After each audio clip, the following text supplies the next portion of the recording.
So much of the time, we think of movement as something over there. Do you hear what I'm saying? Movement is a much bigger thing than that.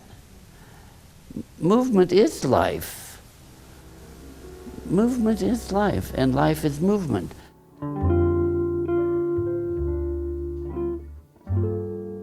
Ron's legacy is movement. He understood movement, he saw movement, he spoke movement.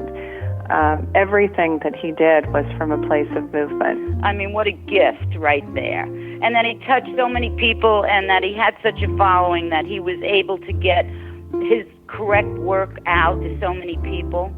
If you look at all the people that came out of Ron's studio, whether Ron approved or not, and you look at studios that they opened and the people that they trained, it's huge. You know, he probably had his fingers on more instructors than anyone easily until the mid-90s. I know he's inspired hundreds of teachers, and now it's gone globally because of Curia. But bottom line's everything. That it doesn't matter who you are, you know, one with spina bifida or a big movie star or whatever. Everybody's the same. You know, I mean, he came from Dogpatch, Missouri. He claims Dogtown, Missouri, but, you know, I have his birth certificate, and he was actually not born in Dogtown, Missouri. I think that he lived in Dogtown, Missouri at some point during his early childhood. I say Dogpatch because it's funny and it's more cartoony. Well, he likes to quote Gertrude Stein when someone asked her if, you know, she ever goes back home, and Ron's amen would be, "There's no there." This is New York, a miracle city, a city of tall buildings, narrow, dark streets. He was 18. He moved to St. Louis first, and from St. Louis, he had an opportunity to work in New York. I could see him, with the suitcase and the raincoat flaring and, stepping heel toe, I'm off to the big city. I don't know if he had a grand plan, but he had the experience in the department store, and I don't know where he worked up there. He worked in the advertising department at Saks Fifth Avenue. He found, I think it was more of an artistic calling than it was a marketing calling, but he was good at both. Yep. He met a gentleman that was in the fringes of show business, and he was sort of his entree into some of the cultural wonders of New York. And it was a performance, it was a Martha Graham performance that really took him in a different direction. Because Ron was a young man at the time, and he got bit by the bug. So as Ron tells it, he just waited at Graham's studio. He went day after day until Martha would actually give him an audience. I don't know how many days or how many weeks that was. And he kept going back because she had to be invited in. And then finally, as Ron says, she came out and she said, your determination reminds me of myself. Yes, you may take last. And he had danced some as a young man, but never had formal training. Yeah, usually a young dancer will start quite young, or at least in their teens, And so he basically lived at Martha's studio. He was there every day. And what he says is that it was a short period he was with her, but it really changed his entire life. I mean, to have been in the same room with that woman and to hear what she had to say about movement. We didn't get any salary there, so we had to do whatever we could do to make a few bucks to pay this exorbitant rent and to buy spaghetti. There's no money in the dance, so Ron had his own sort of shows that he did. There's a lot of old publicity shots of him, very grand, Martha really didn't like that. She liked complete loyalty, of course, but she probably knew you can't make any money just doing Graham concerts. He had other opportunities. One of his favorite sayings was, "Leap and the net will appear." And that was very much the way Ron went through his life. He leapt and leapt and leapt, and over the net appeared. I feel like something just took me by the top of the head and led me around and said, here, plunk. He was called to perform with Eiichi Nomura on Broadway. Did he choreograph? No, he did Lute Song. That was one of his early Broadway shows. The Lute Song, and he was in, it was 7 performances a week. Well, he had a knee injury. And it got to be very serious. I had no money. I said to Martha, what is that? It'll work out. It'll work itself out. So, And the dancers all knew that if you wanted to get rehab, you go to Joe's. now, mind you, I had been totally set in my head that I was not going to stay there, that I was going to get out as quickly as possible. In about 10 minutes on the reformer, I thought, oh, yes, I'm in the right place. The first thing Joe had him do was to sit on the reformer. He straddled the machine, he sat towards the edge, and then Joe Pilates told him, now, I want you to put down one vertebra after the other, all the way down, all the way down. Pilates said to him, are you straight? And with the German accent, I said, and I wondered, what has that got to do with the work? It was during the years in New York that he met John. oh, God. Way back in his Broadway days, John was an actor, quite the beauty. He was a wonderful man. He was always there. And there's a lot to be said for that. I don't think that Ron could have done what he did without John. He started with Joe in 1948, and he was still with Martha at the time. And there were periods of time where he was on the road. There were periods of time where he was living in different cities, putting together shows in clubs in Las Vegas. He lived out of the country for a while. He was in Paris. So he had many jobs, but whenever he was in New York, he would go back to the studio. Ron choreographed for the Ice Capades for 12 or 13 years. He did. He was the first non-ice skater to be asked to choreograph the Ice Capades. He was given a car and driver. He was flown first class around the world, and he began to take it for granted. I don't know. I don't think that he was proud of who he became during that period. Now, Ron is, of course, he was the first to tell you Ron is an AA guy, and due to his Irish and American Indian lineage, he was a raging drunk, by his own admission. And part of it was the lifestyle. Part of it was no one was saying, Ron, you can't do this. He was fired. He was fired from the Ice Capades. He was dead ass hungover, drunk, and missed the opening night, and they fired him on the spot. Hello? Yeah, he was out of control. He thought that this lifestyle would just go on forever. The end of his alcoholic days was a very dark period for him. Really? So that was sort of the beginning of the end, where everything now is falling apart. He was really too drunk to work. He woke up Easter morning in 1967. That was his rebirth, and it was really the beginning of the next chapter in his life. And Ron really never liked to celebrate his natal birthday, but his AA birthday. Because that's the first day of the rest of his life. His recovery was in New York, and it was during that period that he decided that he wanted to teach this work.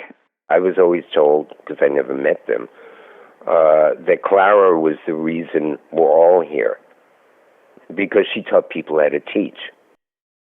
Joe was brilliant, but he could be working with you, and if you annoyed him, or if you didn't have your knee exactly where he wanted, he would just go, "Ack!" and he would turn and walk away from you. And you may not see him for 2 days. But Clara would say, come, I show you. I really think that if it weren't for Clara, and for her time with me, and for her convincing me more and more that I could do this, I wouldn't have had that security, that kind of feeling or confidence in myself that I could do it. We told Clara his plans, that he was going to relocate to California. And his plan was to open a Pilates studio. And what did she think? You know? Now famous letter that she wrote is, "This is just the tip of the iceberg, and you're the one to carry this work forward." And I don't know what, I sometimes wonder what the hell happened between 1971 and 2003. I mean, when Ron started, of course, he was the first Pilates studio on the West Coast. It wasn't even billed as a Pilates studio. It was called the Ron Fletcher Company Studio for Body Contrology. We had one of the most glamorous locations above a very famous hair salon, you know. Yeah. The one in Beverly Hills was the corner of Rodin and Wilshire. He knew that location was key, and he basically opened the studio, and he sat in this red chair waiting for people to come. He never published his phone number. It was all word of mouth, and that was part of his marketing. So the first people who came in the door were Betsy Bloomingdale, and I think Nancy Reagan was one of the early ones. It wasn't until later that the Hollywood people came. Ally McGraw and Candice Bergen were the first two, and they were friends. Yes, it started out that Ally McGraw told her friends, and they told them their friends. But they like to keep it a private club, you know. I mean, in the beginning, it was just Ron taking hold of the towels and washing them, you know. I mean, it was a one-man operation, you know, until the word of mouth got out. And no, he had no assistants the first days, and I think that Diane was the first. Diane is often referred to as the real Ron Fletcher. There was no formal teacher training at the time. It was really Diane and Michael, and then there were others. But they were the two main teachers. I called Diane because she was working I said, "Oh, I know somebody who works at Ron Fletcher's." It was never called Pilates. Nobody knew what Pilates was then. I don't know. And then I saw these contraptions with people in LA. I said, "What the fuck is this shit?" Would it be inappropriate for me to ask you to demonstrate this awful-looking machine? And 2 days later, I was working there. To your show. Bravo! Yeah. He just, when I had first met Ron, there was no research that validated Pilates. It was just that people did it, they got results, and they talked about it, and that was how it all worked. Just this part of the body. We open up the machine like so. And so he had a pre-lunch hour class that was just, you know, they just adored him. They just adored him. I mean, people that study with Ron, and this is a high compliment, they'll ask people that have studied, "Have you danced before?" That's a big compliment. You take a regular pedestrian and you get him to move like a dancer. That's huge. I really feel that Ron, maybe more than anyone, took the Pilates program and turned it into a movement program and evolved it in ways that were very organic and true to the source, but ways that took it to another dimension. Yeah. And Ron didn't mess with anything, classically speaking, from the old repertoire until he thought there was a missing part to it. You know, that comes after years of studies. Like Picasso could draw a perfectly formed, you know, sketch of a woman's body before he abstracted it. And Ron didn't abstract anything. He just added and made the components better. Isn't that a fantastic thing? Yeah, now what is this?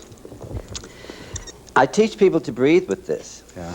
Well, you can tell by the looks of people, you can tell by the way they stand that the thoracic muscles are not in play. They don't know how to open that up. They breathe very shallowly. You know, most times people breathe up here. Are you not all aware of that, of how shallowly you breathe? The breath he developed, the bringing the work to standing, he was the first one to really teach Pilates in standing. He took the movement, more into across the floor. That was an evolution. He developed the towel work because he felt that the upper body needed more articulation and balance. He developed bar work, and it was also a way to articulate the lower body. I mean, they are exercises, but he taught you movement, how you move that machine back and forth.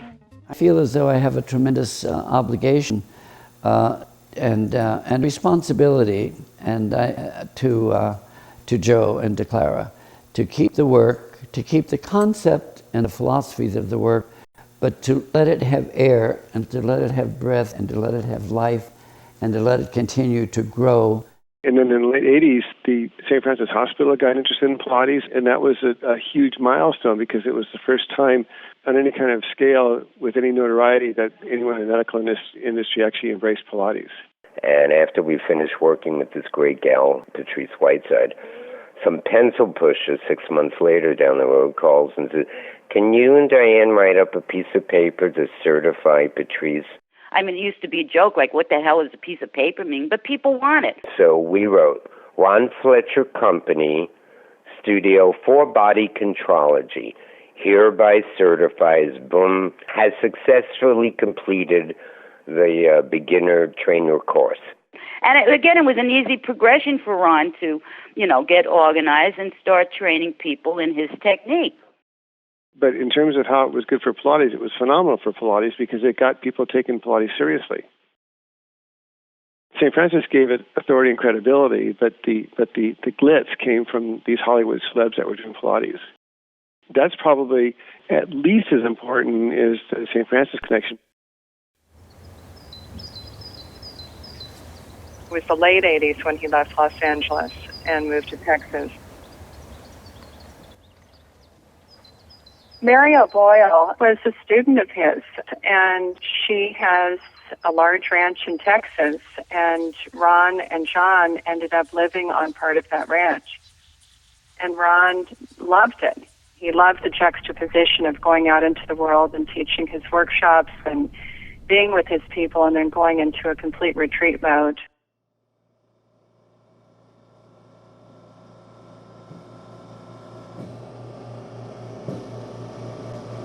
You can't go far enough with that thought. The thought of movement. Anything that moves, any of us that move, any way we move, it's so fascinating, and it's such a blessing.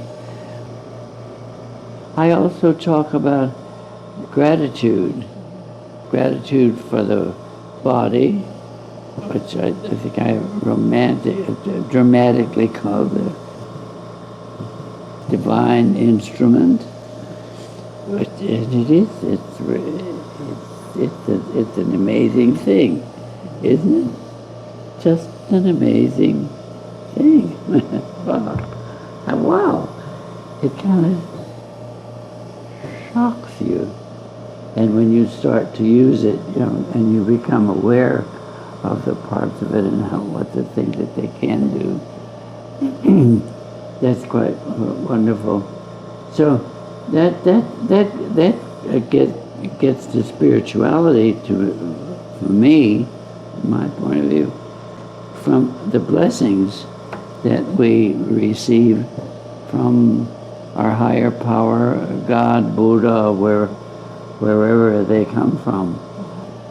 I sometimes, when I make the slightest movement, I feel, oh, damn, that's good. That's good. Now, it's not praising myself. I hope. I don't mean it's praising, but it's just a good feeling for using this gift that I have,